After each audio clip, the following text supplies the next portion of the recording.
Taxi violence investigators in KwaZulu-Natal have more than 400 open dockets on their desks.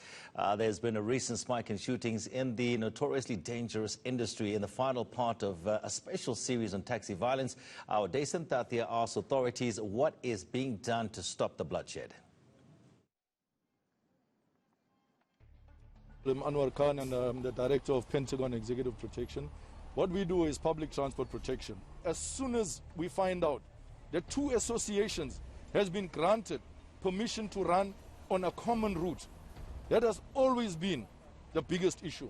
The associations that feel that they need to go the legal route will contract the security industry, the security specialist to come and assist them in that and make sure that everything is law. We work with law enforcement.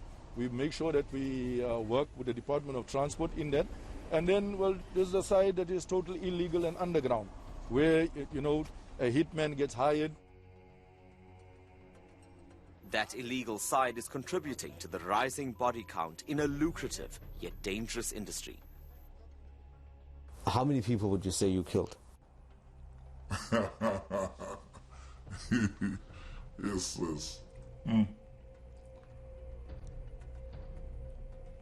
I say lots. Do you think it's more than 10? I say lots. Number, what I say lots. We spoke to cold-blooded killers from the underworld while compiling this series. Ironically, they count the police as allies in the battle against unscrupulous taxi operators. No money will pay 25% to the police. What must they do for you? The police, they must be around when the hit's happening, so that they will be the one who will hear from the rate of first that there's a hit happening. So, yeah. So they must be the first people who come in the scene to just cover for you if maybe you left anything that can make police stress repair. There appears to be some truth in their utterances. There is one case that I was informed by the provincial head of organised crime, where last year they got information of police officers from Pinetown that took a bribe in one of the investigations. They subsequently arrested the 3 police officers. Those police officers immediately resigned from the police services following their arrest. That case is still ongoing at court at the moment. But police insist the involvement of their own is not common. The one incident that springs to mind is a few years back in Ladysmith, where a constable from Gauteng, who's from the Ladysmith area, was involved in a few incidents where a number of people were killed. He was subsequently arrested and has been convicted in that case. Security specialists like Khan then have to work smartly and cautiously, unsure of who to trust. Our main thing is the protection of life and property, period. You remain neutral in all taxi feuds. Authorities believe competition over routes still drives the unrest. We clamp down on those that do not have permits for those particular routes. So that's how we stand in between for peace purposes. But again, the other issue that causes violence in this space is when their leadership have got to be elected. That's why Khan and his team have to ensure their clients are not trying to use them as hired guns. We request from the association its legal permit, in other words, its route permit, with an annexure that is attached to the permit that shows us that you can load from this point, offload at a certain point, load during while traveling on that particular route. We look at what is the discrepancy or the dispute that is leading to a lot of this violence that is taking place. Most of the time it's between association and association. KwaZulu-Natal's bloody history led to the establishment of a dedicated taxi violence task team. Currently we're 51 in this team. And this team is working for the entire province. But within these 51, 10 of them are investigators, detectives. So that you don't just arrest and not investigate the case. They are a formidable team, and we rotate them so that we don't keep one and the same team. But they're overloaded with more than 400 current cases, about 45 dockets to each investigator. Yes, cases are piling up, but I'm happy with the cases that they are handling now. You know, a total of 47 cases have resulted in convictions of 15, and those things are saying to us there's a lot of work that is still behind. And remember, these hitmen are not only staying around KZN. While that and the possibility that the hitmen are being assisted. In a bid to stop taxi violence, do you think that you're looking deeply enough into your own ranks to find those that may be complicit in carrying out these attacks? We're very determined to clean up the SAPS, and if any information comes forward of police being involved in any crimes, we definitely will act on it.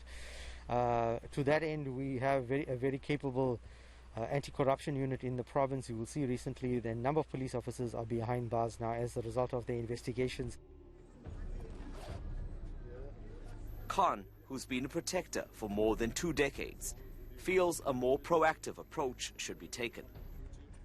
Police will only deploy after people are dead.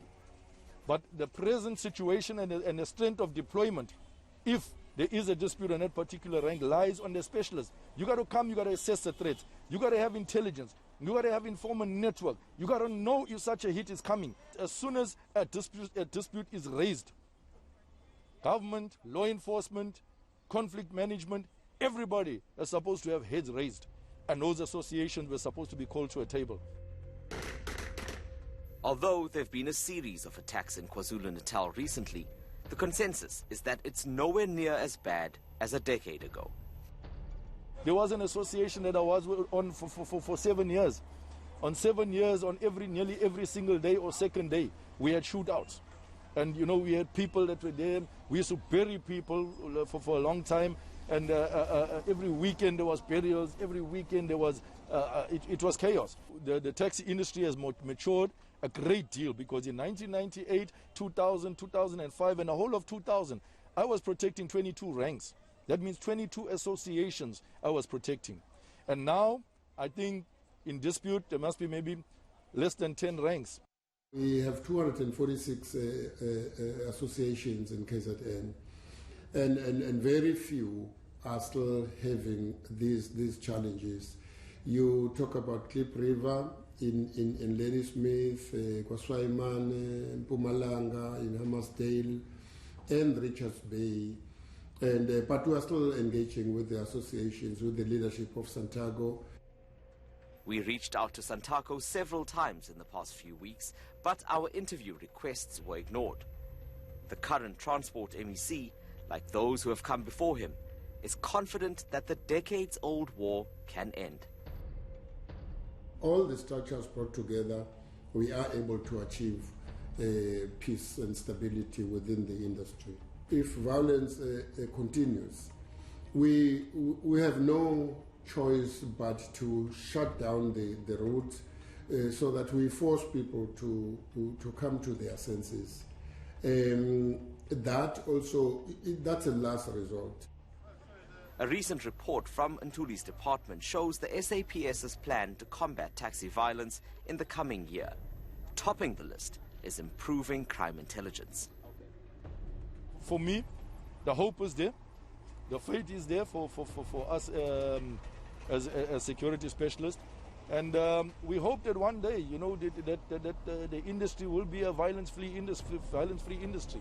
It is not a protection of money like you get the money trucks that are bulletproof, and if the money is stolen, there's insurance that can give you back that amount of money. When a life is lost, there's no insurance that can give you back that.